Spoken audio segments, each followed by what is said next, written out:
English learners. Welcome back to another great podcast here at English Pod. My name is Marco. And I'm Erica.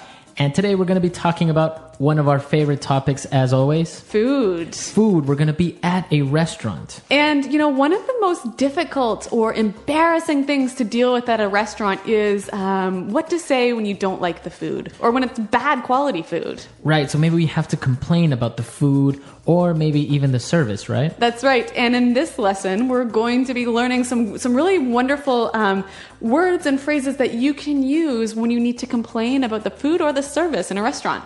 Okay, so before we listen to what happens in this restaurant with this food, let's take a look very quickly at vocabulary preview.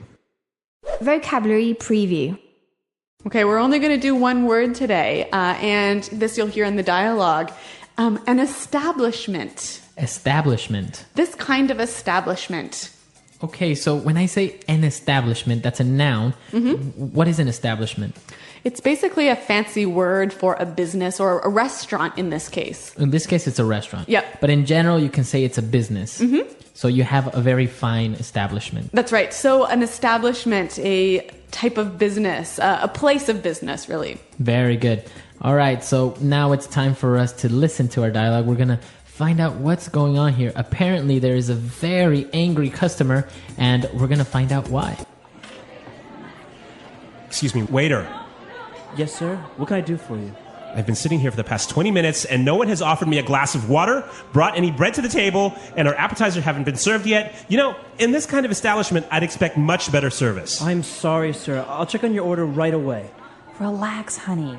The place is busy tonight, and I've heard the food is amazing. Anyway. Here you are, sir. The foie gras for the lady and a mushroom soup for you. Waiter! I ordered a cream of mushroom soup with asparagus. The soup is obviously too runny and it's over-seasoned. It's completely inedible. Okay, I do apologize for that. Can I bring you another soup, or would you like to order something else? Take this foie gras back as well. It's rubbery and completely overcooked. And look at the portion size. How can you charge $25 for a sliver of duck liver? Right away, sir.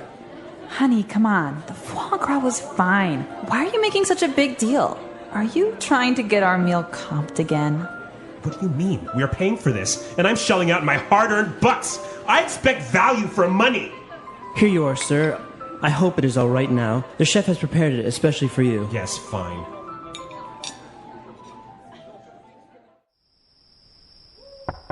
Honey, are you all right?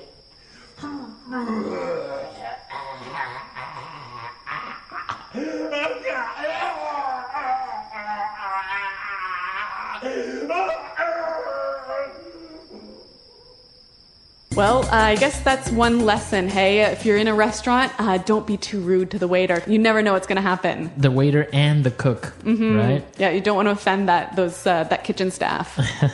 All right, so we'll talk about that a little bit later on, but now I think we had some really interesting vocabulary of how to describe food that is not well prepared, and we can take a look at that now in Language Takeaway. Language takeaway. All right, so the guy in this dialogue, he ordered a mushroom soup, and he complained that the mushroom soup was too runny. Okay, the soup is too runny. Runny. So he wanted a cream of mushrooms, so it should be a little bit thicker. Yep. But in this case, it was runny. So when something is runny, it's too liquid. Too liquid. And I think we can relate it to a runny nose, right? Exactly. Mm-hmm. Okay, so when liquid is coming out of your nose, a runny nose, in this case, the soup is runny. All right. And another thing that he was complaining about, the food was over-seasoned. Over-seasoned. The food is over-seasoned. Okay, so if the food is over-seasoned, it's too salty. So it's another way of saying it's too salty. Yeah, it's kind of a fancy a cooking term. Now, can I say if there's too much pepper in the food, can I say it's over-seasoned? Well, technically, no. When a cook says something is over-seasoned, he's talking salt only. Only salt, okay. So the cream of mushroom is very runny, it's over-seasoned, and he said it's completely inedible. Inedible. It's inedible. Inedible. Now, this word edible. You can eat it. You can eat it. So we add this prefix inedible You cannot eat it. This is not possible. Yeah. And it doesn't mean that physically you can't eat it. It just means it's pretty disgusting. Okay. This food is inedible. And then he started to complain about the other dish. And he said that it's rubbery. Rubbery. The foie gras was rubbery. All right. So I think we noticed the word rubber. So obviously, if a food is rubbery, it tastes, or it's too chewy. It's like chewing on the bottom of your shoe, right? Okay, so it's too hard to chew or to swallow. Exactly. All right. Apparently, the food was rubbery because it's completely overcooked. Overcooked. All right, we have overcooked. So when something is overcooked, I mean, it's easy to understand that it's cooked too much. But it doesn't mean that it's burnt, right? No. So maybe you've ordered your steak to be rare, but it comes to you well done. So it's not burnt, but it's cooked too much. So also, I guess we can say like chicken. Sometimes if you overcook chicken, it comes out too dry. Yep. All right, so to overcook something. And finally, he was complaining about the size of the dish, and he said, this is a sliver of duck liver. Okay, a sliver. A sliver. All right. Now, this word sliver is like a slice, right? A very small, tiny little slice. Okay, so we can say, okay, I just want a sliver of bacon for breakfast. All right, why don't we hear a few more examples of how we can use sliver? Example 1. No, John's on a diet. He'll just have a sliver of cake and no ice cream. Example 2. I'm really full, but it looks so delicious. Can you just cut me a sliver? Example 3. You call this sliver of beef on my plate a meal? There's almost nothing here. And those are all the words we had for language takeaway. Now you have... So we've given you different adjectives of describing food that is not well prepared. So now let's move on to some other phrases that the customer used to complain in Fluency Builder. Fluency Builder. Okay, so before we get to the customer complaining language, I want to look at a phrase that the waiter used to apologize. He said, I do apologize. I do apologize. I do apologize. Now, why is this phrase so interesting? Well, I mean, it's pretty easy to understand the meaning, but I want to look at why he added this verb do. Well, he added the verb do to this phrase to make it seem a little bit stronger, to give a little more power to his apology. Right, so if you have an affirmative phrase like, I apologize. Yep. It's good. Yeah. But if you want to give it a little bit more emphasis, you can say, I do apologize. Why don't we give an example? So I might say this. Marco, I didn't know we had a party tonight. And I might say, what? I did tell you about it last week. Right, so you're just giving a little bit more power to the statement that you told me. So this do, did, does becomes an auxiliary to make it more powerful, to give it more emphasis. Yeah, exactly. So a neat little phrase, something you can use if you want to make your apologies sound maybe a little bit stronger. All right.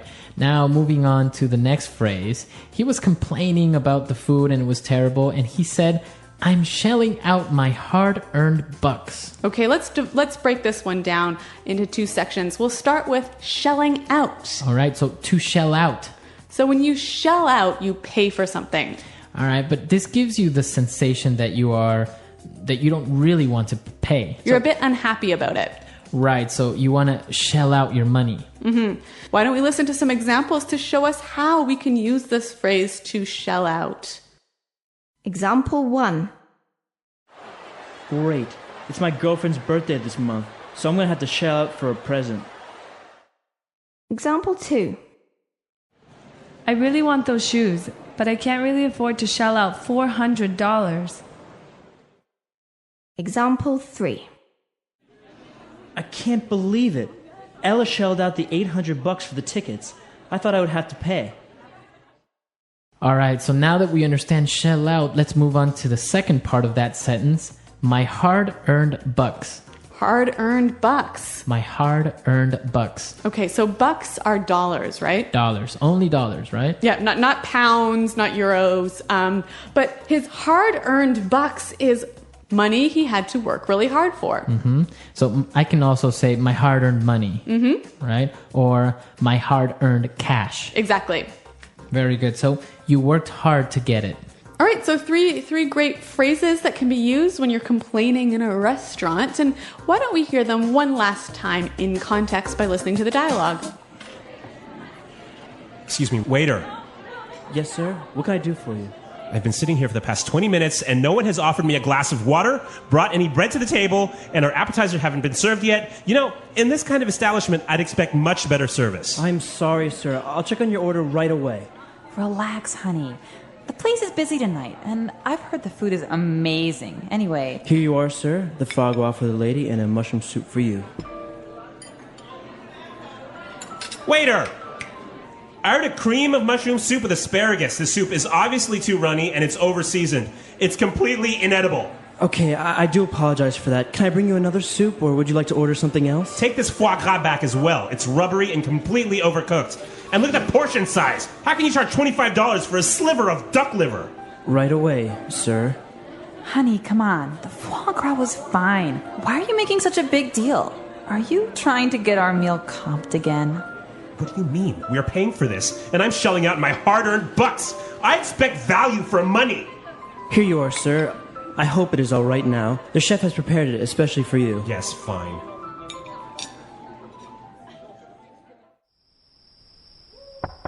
Honey, are you all right?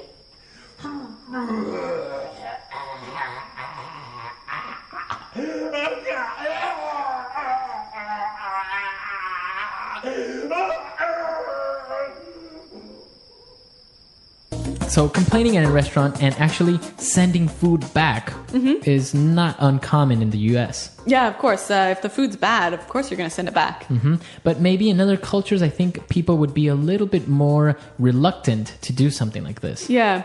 But hey, you know what's an interesting thing about the way Americans eat in restaurants is sometimes at the end of the meal, if they haven't finished everything, they might ask for a doggy bag. A doggy bag, yeah. Yeah. So what is that, a doggy bag? Well, usually if you order a big meal or, half your steak is left over on your plate, you would ask for a doggy bag and they would bring you a little box or a bag and you would take it to supposedly give it to your dog. Right. So it's sort of like you tell the waiter, the steak was so good, I couldn't finish it. Can I take some home to my dog? Right. So you would just ask, waiter, can I have a doggy bag? Right. But it's sort of like code for... I'm going to eat this tomorrow for lunch. Exactly, because people wouldn't really give it to their dogs. Yeah. That steak wrapped up in a fancy sort of foil swan is going to be pretty delicious the next day. Right. Yeah, it's actually very common in the US, but in other countries, people will leave entire plates of food on the table. It'd be totally impolite to ask the waiter to pack up the food for you. Exactly. Yep. So a little bit of cultural differences, but we want to know what you think and how things are done maybe in your country with complaining or sending food back or even this whole doggy bag situation. That's right. Why don't you visit our website, englishpod.com, and tell us about it. All right. We'll be there to answer any questions or comments, but we got to go now. So until then. Goodbye. Bye.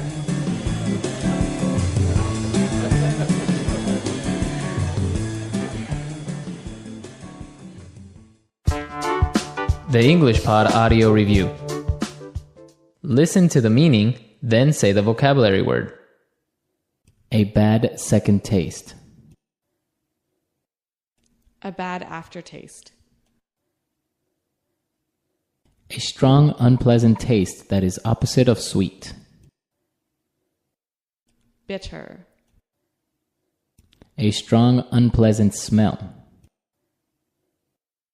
Rank. A rotten taste or smell. Rancid. Not appealing, not attractive or tasty. Unappealing. Little dish people have before meal. Appetizer. Place of business like a restaurant or hotel.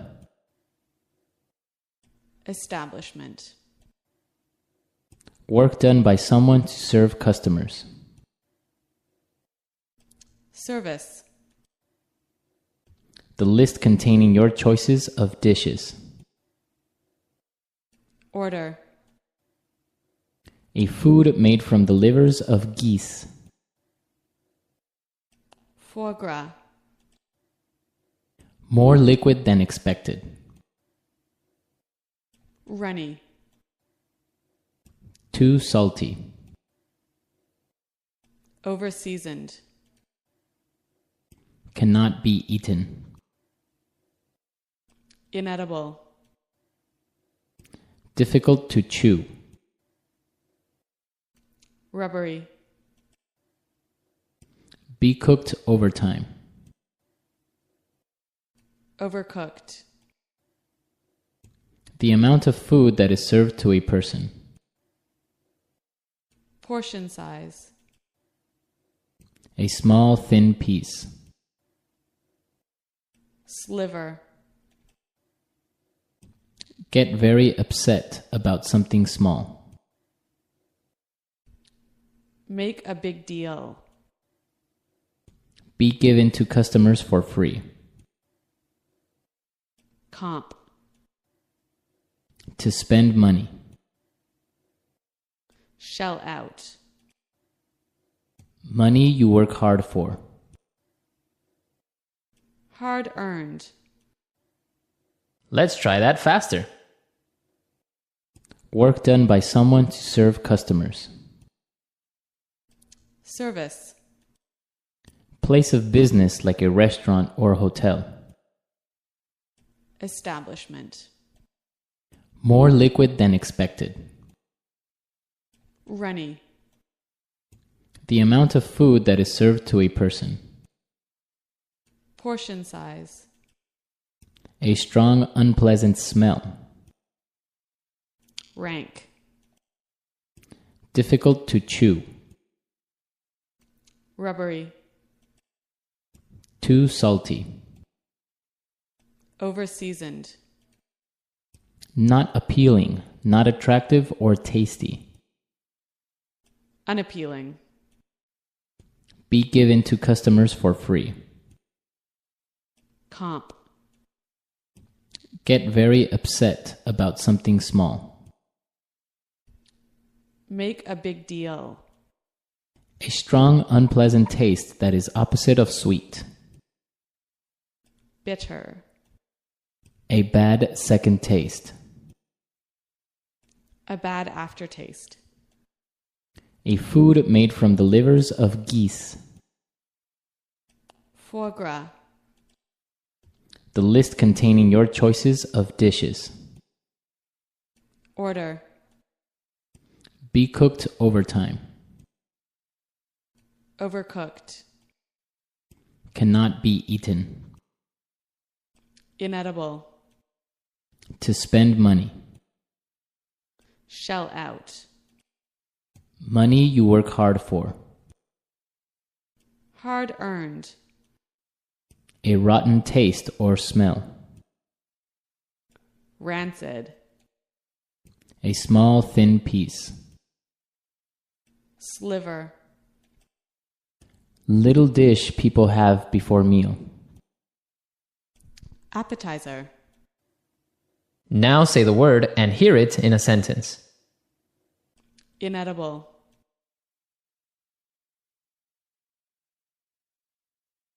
This fish tastes terrible. It's completely inedible. Inedible.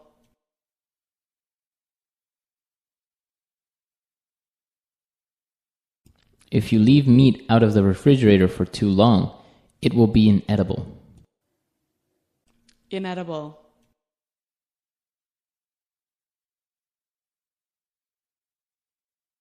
Are you sure you can eat that? Aren't the flower decorations on cakes inedible? Rubbery.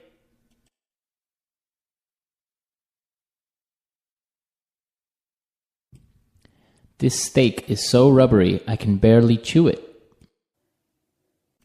Rubbery.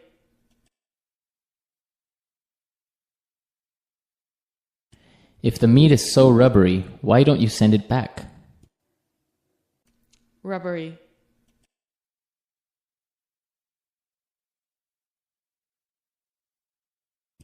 The foie gras is so rubbery, I bet it would bounce on the floor if I dropped it. Sliver.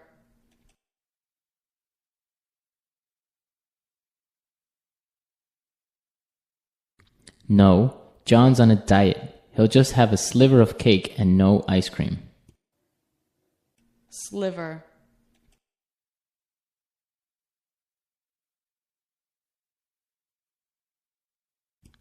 I'm really full, but it looks so delicious. Can you just cut me a sliver? Sliver.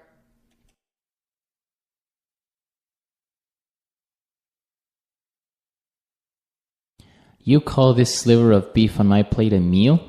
There's almost nothing here. Hard earned.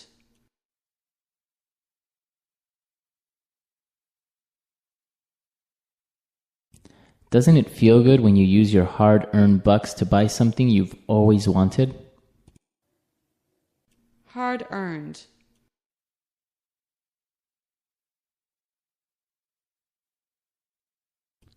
I refuse to spend my hard-earned bucks on someone who won't appreciate it.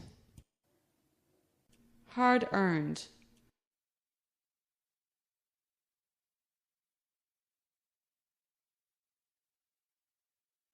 Richard is such a great guy. Every year he would donate his hard-earned bucks to a different charity.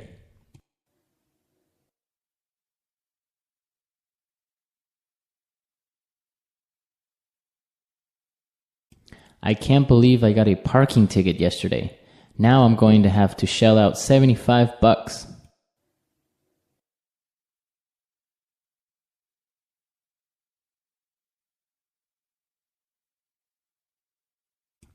It's me and my girlfriend's 5-year anniversary on Saturday, so I'm going to shell out for a nice dinner and a pair of nice earrings.